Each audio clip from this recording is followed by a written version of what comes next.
હું ગુજરાત પ્રદેશ મહિલા કોંગ્રેસ અધ્યક્ષ ગીતાબેન પટેલ બોલી રહી છું।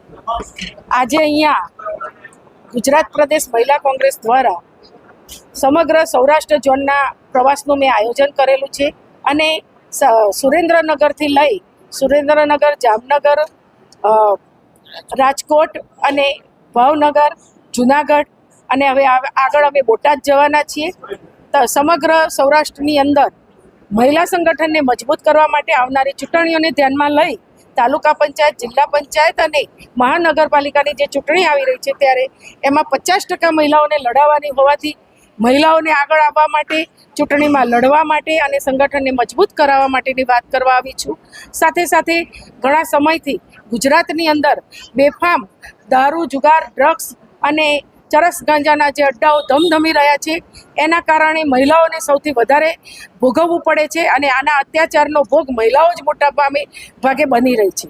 તો એના ઉપર પ્રતિબંધ છે। ગુજરાતને ડ્રાય સ્ટેટ કહેવામાં આવે છે, પરંતુ આ ગાંધીના ગુજરાતની અંદર ખાલી કહેવા પૂરતો પ્રતિબંધ છે। એક બાજુ સરકાર એને ગિફ્ટ સિટીમાં અને 5 સ્ટાર હોટલોમાં એની પરમિશન આપે છે અને ખુલ્લેઆમ દારૂ ત્યાં મળી રહે છે અને બીજી બાજુ ગુજરાતને એવું એ લોકો જાહેર કરે છે કે ગુજરાત એક નશાબંધીનું પ્રતિબંધ મૂકેલું એક રાજ્ય છે, પરંતુ આ માત્ર કાગળ ઉપર જ છે અને આના કારણે અમે મહિલા કોંગ્રેસ દ્વારા આવનારા સમયની અંદર જનતા રેડ પાડી અને જ્યાં પણ આવા અડ્ડાઓ ચાલતા હશે એનો મિસ કોલ મારી અને પ્રદેશમાં પણ જાણ કરવામાં આવશે અને એના ઉપર પગલાં લેવામાં આવશે। અચાનક આ પ્રકારે આંદોલન શરૂ થવાનું કારણ? અચાનક આ આંદોલન કરવામાં નથી આવ્યું। આમ જોવા જઈએ તો આ પ્રશ્ન ઘણા વર્ષોથી ચાલી રહ્યો છે, પરંતુ ગુજરાત પ્રદેશ દ્વારા જન આક્રોશ યાત્રાનું આયોજન કરવામાં આવ્યું હતું અને એ યાત્રા અમારી બનાસકાંઠાથી લઈ અને બહુચરાજી સુધીની 1000 કિલોમીટરની એ યાત્રા અમે જ્યારે 12 દિવસ સુધી યાત્રામાં અમે લોકોના આક્રોશને, જનતાના આક્રોશને સાંભળ્યો છે।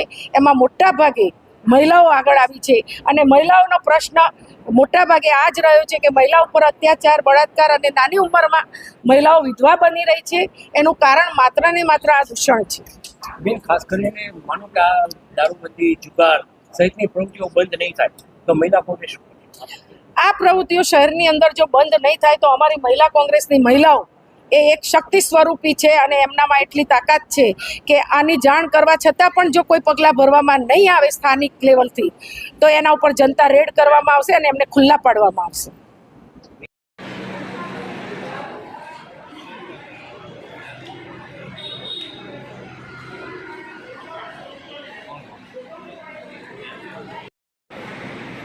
આ ક્ષણે આપણે આપણા મુખ્ય મહેમાનોનું